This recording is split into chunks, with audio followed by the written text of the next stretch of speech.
ಕಾವೇರಿ ಮೇಲುಸ್ತುವಾರಿ ಸಭೆ ಹಿನ್ನೆಲೆಯಲ್ಲಿ ಬೆಂಗಳೂರಿನಾದ್ಯಂತ ಬಿಗಿ ಪೊಲೀಸ್ ಬಂದೋಬಸ್ತ್ ಅನ್ನು ಮಾಡಿಕೊಳ್ಳಲಾಗಿದೆ. ಸ್ಯಾಟಲೈಟ್ ಬಸ್ ನಿಲ್ದಾಣ, ಮೆಜೆಸ್ಟಿಕ್ ಮತ್ತು ಸಿಟಿ ರೈಲ್ವೆ ನಿಲ್ದಾಣಗಳಲ್ಲಿ ಬಿಗಿ ಪೊಲೀಸ್ ಬಂದೋಬಸ್ತ್ ಅನ್ನು ಮಾಡಿಕೊಳ್ಳಲಾಗಿದ್ದು, ಪಶ್ಚಿಮ ಮತ್ತು ಉತ್ತರ ವಿಭಾಗಗಳಲ್ಲಿ ಹೆಚ್ಚಿನ ಭದ್ರತೆಯನ್ನ ನಿಯೋಜನೆ ಮಾಡಲಾಗಿದೆ. 3,000 ಮಂದಿ ರ್ಯಾಪಿಡ್ ಆಕ್ಷನ್ ಫೋರ್ಸ್ ನಿಯೋಜನೆಯನ್ನ ಮಾಡಲಾಗಿದೆ. ಕೆಎಸ್ಆರ್ಪಿ, ಸಿಎಆರ್, ಹೋಮ್ ಗಾರ್ಡ್ಗಳ ನಿಯೋಜನೆ ಮಾಡಲಾಗಿದ್ದು, ಈಗಾಗಲೇ ಸೆಪ್ಟೆಂಬರ್ 25ರವರೆಗೂ 144 144 ಸೆಕ್ಷನ್ ಜಾರಿಯಲ್ಲಿದೆ. ನಗರದ ಗಡಿ ಭಾಗದಲ್ಲಿ ಭಾರಿ ಭದ್ರತೆ ಇದೆ. ಆಯಾ ವಿಭಾಗದ ಡಿಸಿಪಿ, ಎಸಿಪಿಗಳ ನೇತೃತ್ವದಲ್ಲಿ ಸೂಕ್ತ ಬಂದೋಬಸ್ತ್ಗೆ ಆಗ್ರಹವನ್ನ ಕೂಡ ಮಾಡಲಾಗಿದ್ದು, ಸುಮಾರು 16,000ಕ್ಕೂ ಹೆಚ್ಚು ಪೊಲೀಸರ ನಿಯೋಜನೆ ಮಾಡಲಾಗಿದೆ.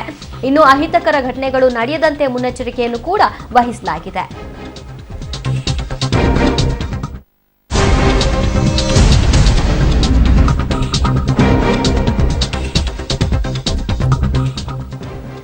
ಇವತ್ತು ಕಾವೇರಿ ಮೇಲುಸ್ತುವಾರಿ ಸಮಿತಿ ಸಭೆ ಹಿನ್ನೆಲೆಯಲ್ಲಿ ಬೆಂಗಳೂರಿನಾದ್ಯಂತ ಕಟ್ಟೆಚ್ಚರವನ್ನ ವಹಿಸಲಾಗಿರುವಂತಹ ನಿಟ್ಟಿನಲ್ಲಿ ನೀವು ನೋಡ್ತಾ ಇದ್ದೀರಿ. ಆನೇಕಲ್ ಬಾರ್ಡರ್ನಲ್ಲೂ ಕೂಡ ಇದೇ ರೀತಿಯಾದಂತಹ ಭದ್ರತೆಯನ್ನ ಕೂಡ ಮಾಡಲಾಗಿದೆ.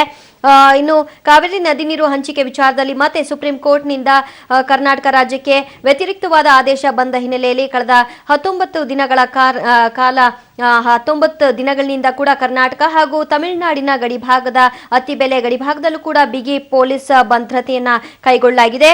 ಇಂದು ಕನ್ನಡ ಒಕ್ಕೂಟದ ಅಧ್ಯಕ್ಷ ವಾಟಾಳ್ ನಾಗರಾಜ್ ನೇತೃತ್ವದಲ್ಲಿ ಅತ್ತಿಬೆಲೆ ಗಡಿ ಬಂದ್ಗೆ ಕರೆಯನ್ನ ನೀಡಿರುವುದರಿಂದ ಅತ್ತಿಬೆಲೆ ಹಾಗೂ ಅತ್ತಿಬೆಲೆ ಗಡಿಯಲ್ಲಿ ಆರ್ಎಎಫ್ನ 80, ಬಿಎಸ್ಎಫ್ನ 80 ಯೋಧರು ಹಾಗೂ ಕೆಎಸ್ಆರ್ಪಿ 1 ತುಕಡಿ ಸೇರಿದಂತೆ 200 ಭದ್ರತಾ ಸಿಬ್ಬಂದಿಗಳನ್ನ ನೇಮಿಸಲಾಗಿದೆ. ತಮಿಳರ ಹೋಟೆಲ್ಗಳು ಹಾಗೂ ಕಂಪನಿಗಳಿಗೆ ಪೊಲೀಸ್ ಭದ್ರತೆಯನ್ನ ಕಲ್ಪಿಸಲಾಗಿದೆ. ಇನ್ನು ಅತ್ತಿಬೆಲೆ ಗಡಿಯಿಂದ ತಮಿಳುನಾಡಿಗೆ ಹಾಗೂ ತಮಿಳುನಾಡಿನ ಹೊಸೂರು ಗಡಿಯಿಂದ